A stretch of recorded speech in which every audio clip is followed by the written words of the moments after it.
On the day of Valentine's Day 2001, I attended my classmate's wedding. During our college days, we were always good friends who had nothing to say to each other. We experienced many challenges and difficulties during our college years, but we always supported and encouraged each other.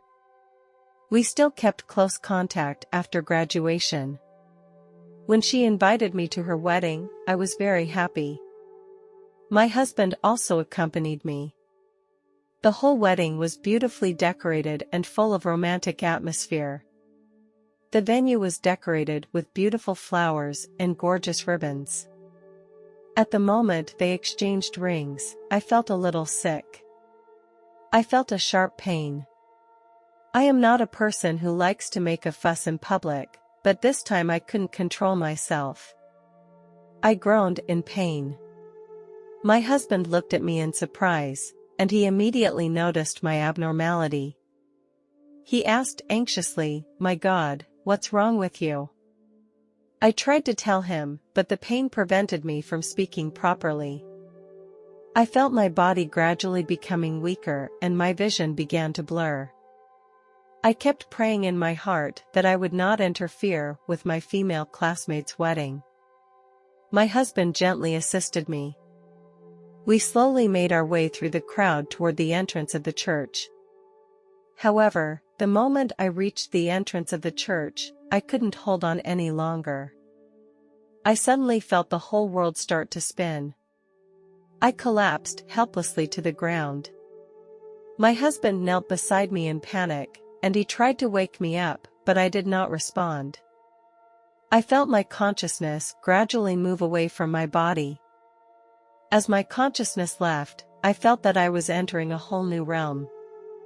I felt no physical pain or distress, only lightness and freedom to exist. My vision became vast.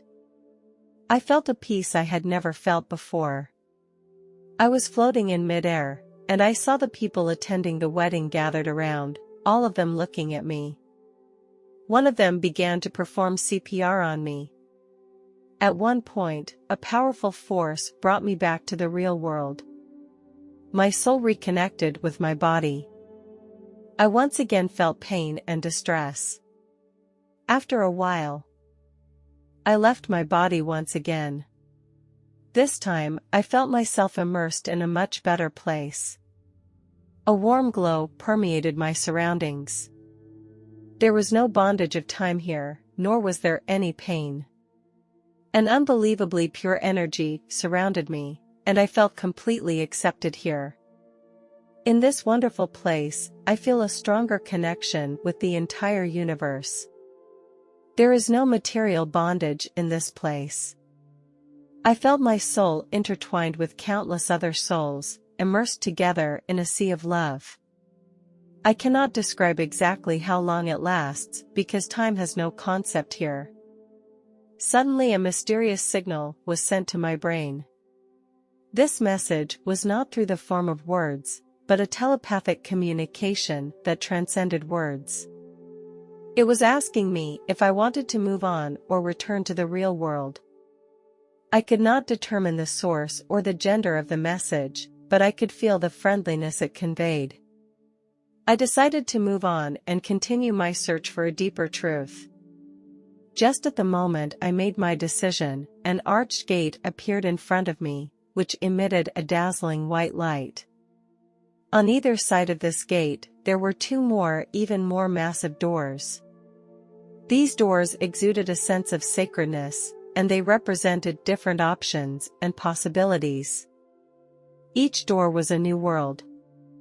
In this moment, I felt like I was standing at a crossroads and needed to make an important choice. I stared at the doors and took a deep breath. I decided to choose the door in the middle.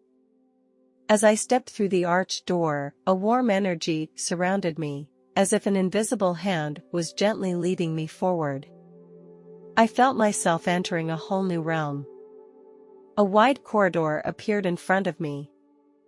The walls of the corridor glowed with a soft light. I continued along the corridor with anticipation. In this corridor, I felt a strong love. This love transcends the emotions between individuals. As I neared the end of the hallway, a bright light caught my eye. It emitted a pure light that illuminated a space ahead. In that light, I saw a person waiting for me. Although I could not tell exactly who he was, I sensed that this person was an important person or mentor in my life. His presence gave me a sense of closeness, as if we had known each other for a long time. He exuded an aura of sacredness that made me feel incredibly safe and trusting. The moment I approached him, I felt my soul and his soul merge with each other, and a special connection was established between us. He led me through the bright light and we arrived at a peaceful and beautiful lake. The lake was surrounded by trees and flowers. This place seemed to be an isolated and mysterious paradise. I gazed at my reflection on the lake and felt a sense of inner peace. He told me that I must return to the real world. I replied, "No, I want to stay here." I was afraid to leave such a perfect place. Here I feel complete freedom, and I don't want to lose it all. He patiently explained that returning to the real world did not mean that I would lose my memories and experiences here. Again, I refused his offer. When he heard my refusal, his eyes turned to my belly, and he pointed to my belly and said, "You have to go back for the sake of the baby in your belly." I acted very surprised and joyful at the same time. My husband and I had been married for 4 years and had always longed for a child of our own, but had never been able to do so. We had considered adopting a child. My periods had been delayed for a long time. I had felt a glimmer of anticipation, but was not sure if I was pregnant. But this news made me feel very happy. My eyes were moist. He told me that this child was a special gift, a miracle of life. I had to return to the real world for the sake of this child and for the sake of my dream with my husband. The wizard held out his arm and gestured for me to follow him. The landscape around me began to change. We passed through the tunnel of time and came to a wide, bright space. I was standing in a spacious room with family photos hanging on the walls. I saw myself and my husband, smiling broadly and embracing, with a child behind me. For some reason, I couldn't see this child's face or distinguish the child's gender. A warm atmosphere permeated the room, and I heard the laughter of the child and the family. I crossed to the child's room, which was filled with colorful toys and books. The child was happily playing, and my husband and I were accompanied by the child. Then, I came to a sunny garden. Holding hands, my husband and I strolled through a sea of flowers. We tended the flowers and plants together and felt the beauty of nature. Children were playing in the grass. The scene changed again to a school. I stood at my child's graduation ceremony and watched proudly as my child received his certificate of honor. My husband and I were overwhelmed with pride in our child's accomplishments. I said to my guide, "I know what to choose. I want to go back immediately and tell my husband the good news." The guide smiled and nodded. I reappeared in that hallway. The walls of the corridor glowed softly, as if to bid me farewell. I walked slowly along the corridor. At the end of the corridor, I once again saw the arched gate. Standing in front of the gate, I remembered this amazing experience with gratitude and awe. The wizard stood quietly beside me, smiling as he looked at me. I took a deep breath and gazed at the archway. I knew that I was about to leave this place and return to my reality. The wizard gave me a gentle hug and then turned to leave. Slowly, I returned to the world of reality. The body and my consciousness reconnected. The scenery around me gradually became clear. I found myself lying in a hospital room. A nurse gazed at me with a concerned expression. The nurse gently asked, "How are you feeling?" The nurse immediately brought me a sugary drink. I took the drink carefully and drank it slowly. As time passed, I felt the energy in my body gradually recover and my mind became clear. I lay quietly on my bed and recalled the amazing experience. Despite having returned to the real world, a sense of wonder still pervaded my mind. At this time, my husband came into the hospital room. I held his hand tightly, smiled and said, "Honey, I have something important to tell you." My husband gazed at me nervously.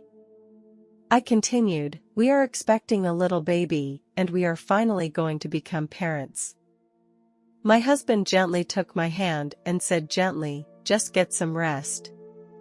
After leaving the hospital, we went to the pharmacy and purchased a pregnancy test. On the way home, my heart was filled with nervousness and anticipation. I entered the bathroom and held the pregnancy test tightly. A few minutes later, the test came back. My hands shook with surprise and tears welled up in my eyes. I was pregnant. My husband heard my excited voice and walked quickly into the bathroom. Looking at the result on the pregnancy test, his face was filled with a happy smile. Later, we went to the hospital. The doctor confirmed that I was pregnant with twins. 9 months later, on a sunny morning, I gave birth to my 2 boys. Their birth brought laughter to the whole family. It has been 20 years since this event, but I remember all the details very well. My 2 sons have grown up to be responsible young men. Recently, I attended my son's graduation ceremony. It was a moment of pride and joy as we witnessed their academic efforts. My heart was filled with emotion and pride as they stood on the stage to receive their honorary certificates. 20 years ago, that experience gave me a new appreciation of the preciousness and infinite possibilities of life. Thanks to that guide, who guided me out of the brink of death and gave me the opportunity to return to my family. His presence and guidance made me appreciate each day more. I also want to thank my husband, who is always by my side, giving me unlimited support and love. He has been a strong support in my life and has faced the challenges and joys of life with me. Most importantly, I would like to thank my 2 sons. They are the most precious gifts in my life, bringing me endless love and joy. They inspire me to be a better person. That experience was like a wonderful revelation to me.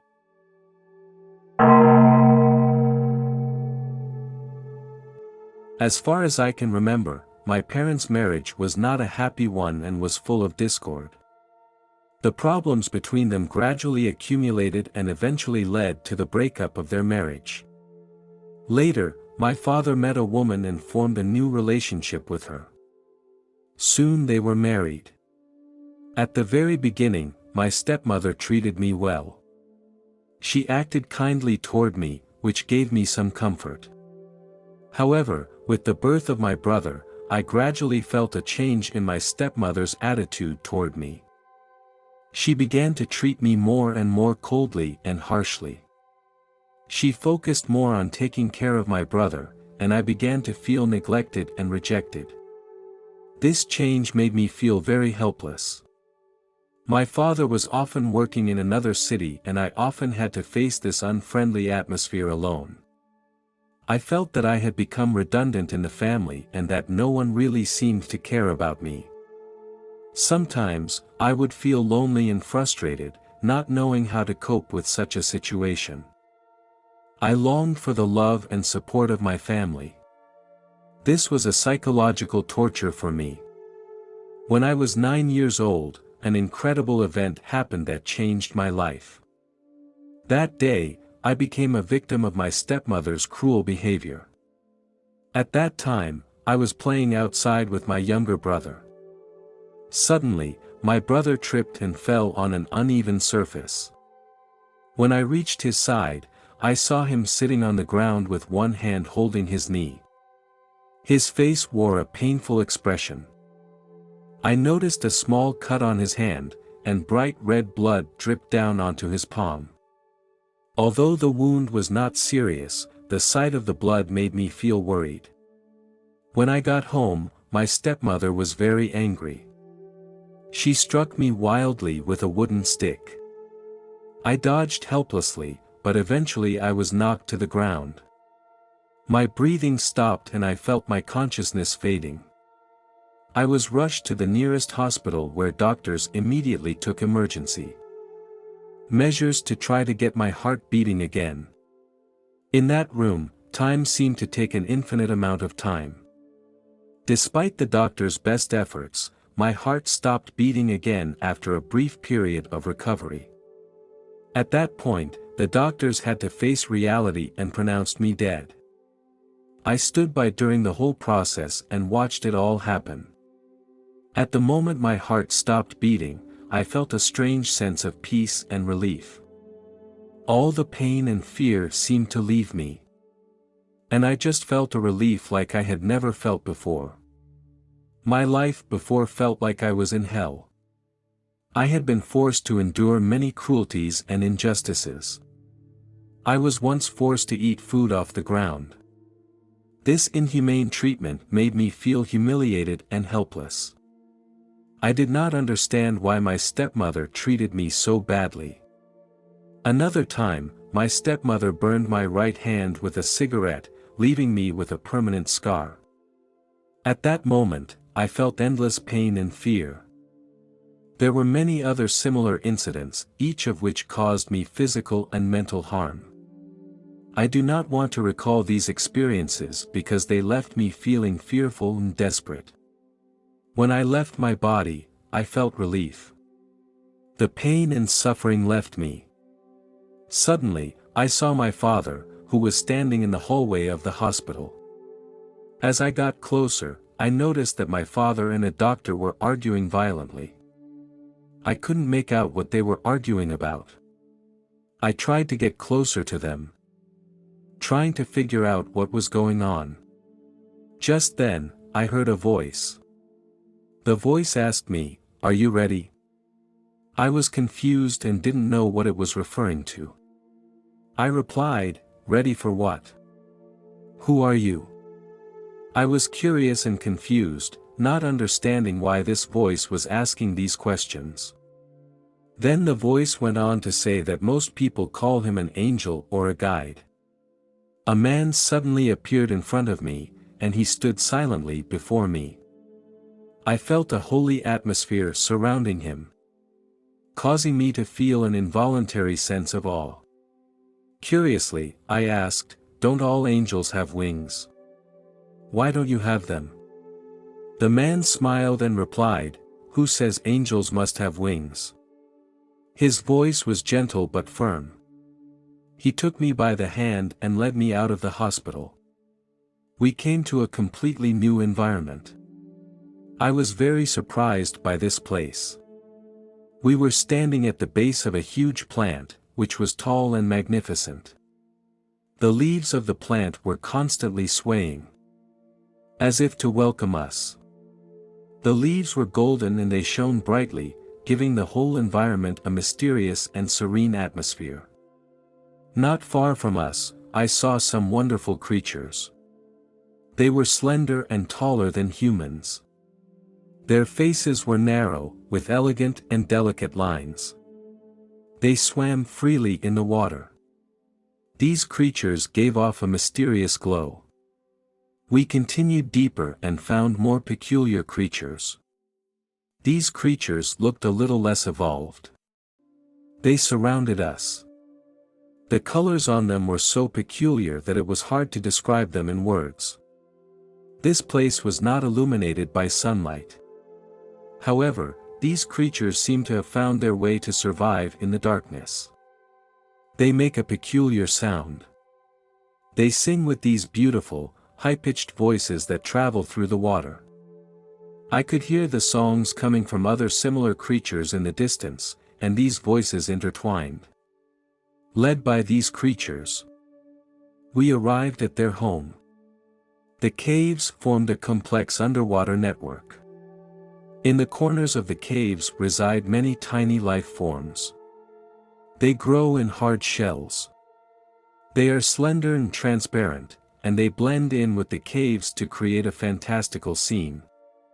In addition to tiny life forms, some caves are inhabited by huge and ancient creatures. They grow huge shells. These creatures move through the caves at a slow pace and they feed on the plants in the water. The angel reminded me that it was time to leave. Led by the angel, I came into the presence of God. I stood there and felt an intense love. This love was so pure that it surpassed any feeling I had ever experienced. God embraced me, and his arms were filled with endless love. He told me that he already knew the pain I had experienced before. I asked God why he had not prevented the violence from happening, why he had not intervened in the actions that were hurting me. He didn't answer my question directly. He held me tighter. His embrace conveyed endless comfort and solace, a feeling that I had always longed for inside. His love wrapped around me and it was unconditional. In his embrace, I no longer had to endure pain because his love made me feel truly relieved. I know that in his love, I will never feel alone or helpless again. God said to me, I know you want to stay here, away from pain and suffering, but you can't stay in this place just yet. He explained to me that I must return to the real world because my life is not over yet. There are still many experiences and missions waiting for me. I felt frustrated and helpless. I told God that I was afraid to go back, afraid of being hurt and tortured again. God assured me that he would always be with me. I began to cry sadly because leaving God's arms made me feel lost and afraid. God gave me one last hug and his love was close to me. His promise gave me the courage and strength to face the challenges ahead. With God's comfort, I gradually calmed down. The angel took my hand and led me back to the real world. We walked through the wall and came to the hospital room. I saw the doctors still trying to save my life. I saw my father standing anxiously in the hallway, his eyes full of worry and helplessness. The angel nodded to me, signaling me to be strong. I understood that I could no longer run away from reality. I had to get back into my body and face the challenges of life. The angel held my hand, and his presence made me feel very much at ease. I closed my eyes and slowly re-entered my body. When I opened my eyes, a group of doctors surrounded me. They were surprised to see my eyes open and shouted, "He's awake." I felt the pulse of life beating again. I knew that God had given me a second life. During my recovery, a female police officer came to my room. The female officer told me that the doctor had reported what had happened to me to the police. I was both thankful and scared to hear this news. I didn't know what was going to happen next. The female officer sat on the edge of the bed and listened patiently to what had happened to me. I described to her the abuse my stepmother had inflicted on me. Then my stepmother was put in jail. Some time later, I received a letter from my stepmother. In the letter, she sincerely apologized to me, expressing her remorse and guilt. She admitted her mistake and expressed her hope that I could forgive her. However, I can't forgive her now. The psychological damage she has inflicted on me over the years is too deep and will take time to heal. Forgiving her is a long and complicated process. It requires me to truly come to terms with the hurt of the past and find inner peace. I needed more time to heal myself. My father also apologized to me sincerely. I understand my father's situation. I know he has been working hard to provide for us and has taken on a heavy load of responsibility and stress. He did not realize the extent of my stepmother's abuse. I didn't blame my father because I knew he had been hurt too. He felt guilty for his negligence. After I recovered, I decided to live with my grandfather. He gave me the feeling of being loved. Although this love could not surpass the love of God, it still made me feel very content and happy. 27 years have passed since this happened and I have a family and children of my own. My children grew up in a warm family environment. I have tried to teach them respect and tolerance for others and to understand that violence is not the way to solve problems. I am grateful for God's guidance and the company of angels. They gave me courage and helped me to overcome difficulties and find my strength. I have learned how to pass on this love and incorporate it into my family and my life. I believe that everyone has the power to change their destiny and rebuild a happy life. Now, I feel a great sense of relief as I watch my own children grow up happily. I want to tell those of you who are enduring domestic violence that you are not alone. Do not let fear and shame plague you.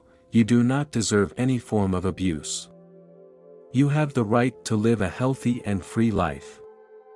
Domestic abuse is a crime and it should not be tolerated. Remember, you are not alone and you have the right to defend yourselves. Stand up and let the law be your shield and fight for your right to dignity and happiness.